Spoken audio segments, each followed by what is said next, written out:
আসসালামু আলাইকুম এভরিওয়ান, রান্নার ক্যানভাসে নতুন আরও একটা রেসিপিতে সবাইকে ওয়েলকাম করছি। আজকে তৈরি করে দেখাবো হোটেল স্টাইলে, রেস্টুরেন্টের তেও বেশি স্বাদের আর বেশি সফট, তুলে মুখে দিলে একদমই মিলিয়ে যাবে এরকম একটা গার্লিক নানের রেসিপি। আর আজকের রেসিপি ফলো করে তৈরি করলে কখনো কিন্তু আর রেস্টুরেন্টে গিয়ে এই রুটিটা কিনে খাবেন না।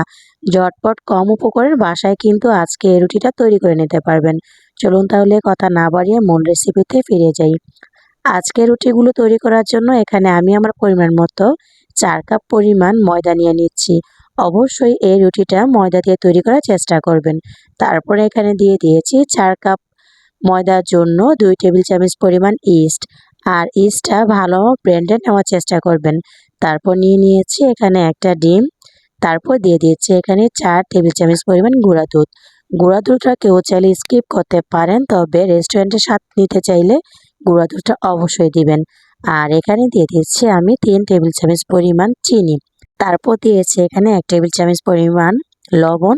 আর সবগুলো উপকরণ কিন্তু হাতের সাহায্যে মিশিয়ে নিচ্ছি। রেস্টুরেন্টের রুটিগুলো কিন্তু একটু মিষ্টি মিষ্টি থাকে, এর জন্য চিনির পরিমাণটা আমি বাড়িয়ে দিয়েছি।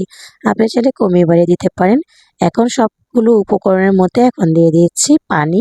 এখানে আমি গরম পানি দিচ্ছি, কুসুম গরম পানির থেকে একটু গরম বেশি। হাতে যখন আপনি আঙ্গুলটা চুবাবেন সহ্য করার ক্ষমতা থাকবে না, ঠিক ওই পরিমাণে গরম এখানে পানি দিতে হবে। আর পানিটা অবশ্যই অল্প অল্প করে দিবেন আর একটু একটু করে ময়ান করবেন। তো এখানে কিন্তু আমার ডোটা তৈরি হয়ে গিয়েছে। আর আমি আপনাদেরকে একটু বোঝানোর চেষ্টা করেছি ঠিক কতটা নরম করে এই ডোটাকে তৈরি করে নিতে হবে। এখন আমি আধা ঘন্টার জন্য ঢেকে রেখেছিলাম। আধা ঘন্টার পর মাশাআল্লাহ দেখেন কতটা ফুলে একদমই বলটা কিন্তু ডাবল হয়ে গিয়েছে। এখন আমি আবারও এগুলোকে ময়ান করে নেব। একটু ভালোভাবে মথে নিয়েছি। আর এখন এখান থেকে একটা লেচি কেটে আমি এখন বড় সাইজের একটা রুটি তৈরি করে নিচ্ছি। আপনারা আপনাদের পরিমাণ অনুসারে ছোট বড় সাইজ করে নিতে পারেন। এখন আমি হালকা অল্প একটু আটা দিয়ে এখন রুটিটাকে বেলে নিচ্ছি। এই পাশ ওপাশ ভালো করে বেলে নিয়েছি। এর মধ্যে একটা রুটি আমার বেলা হয়ে গিয়েছে। তবে আমি আপনাদেরকে একটু পুরোটা দেখিয়ে দিচ্ছি যে কতটা মোটা করে এই রুটিটাকে আমি বেলেছি। তো এখন আমি দিয়ে দিয়েছি রসুন কুচি। আমি যেহেতু গার্লিক নান বানাবো এই জন্য রসুন কুচি দিয়ে দিয়েছি। তারপর সৌন্দর্যের জন্য দিয়ে দিয়েছি এখানে ধনিয়া পাতা। আর ধনিয়া পাতাটা দিলে কিন্তু এই নানটা খেতেও ভালো লাগে। চাইলে দিতে পারেন, আর হাতের কাছে না থাকলে নাও দিতে পারেন। শুধু রসুন দিয়ে কিন্তু করা যাবে। তো এখন একটা রুটি আমার বানানো হয়ে গিয়েছে। আমি আরও একটি রুটি বানিয়ে আপনাদের সাথে শেয়ার করছি। সেমভাবে কিন্তু আরও একটি রুটি আমি বানিয়ে নিয়েছি। খুব সহজভাবে কিন্তু এই রুটিগুলোকে বানিয়ে নেওয়া যায়। আবারও আমি কিন্তু উপরে রুটিগুলো যখন বানানো হয়ে গিয়েছে উপরে রসুন কুচি দিয়ে দিয়েছি।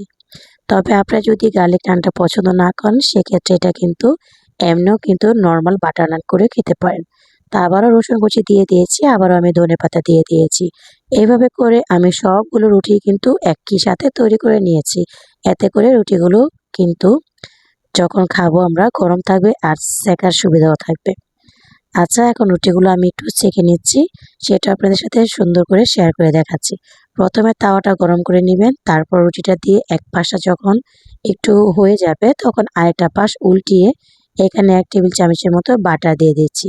তবে আপনারা কিন্তু বাটার যদি পছন্দ না করেন সেক্ষেত্রে এখানে তেল দিতে পারেন বা খালিও ভেজে নিতে পারেন।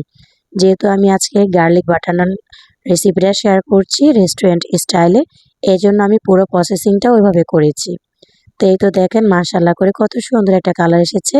আর চেপে চেপে রুটিটাকে সেঁকে নিচ্ছি। পুরা রুটিটাই কিন্তু খুব সুন্দরভাবে সেঁকা হয়ে গিয়েছে।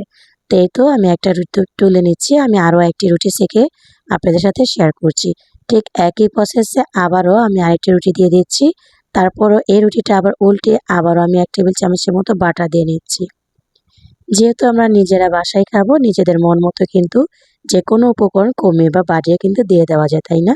এভাবে করে সবগুলো রুটি আমি ছেঁকে নিয়েছি।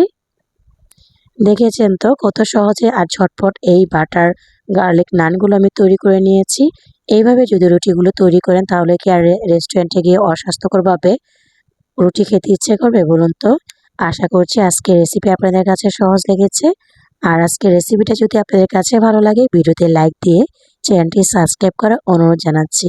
আর আমি আপনাদের সাথে শেয়ার করছি এই রুটিটা যদি আপনি ঘন্টার পর ঘন্টা রেখে দেন একটুও কিন্তু শক্ত হবে না, খুব সফট আর খুব নরম তুলতুলে ছিল।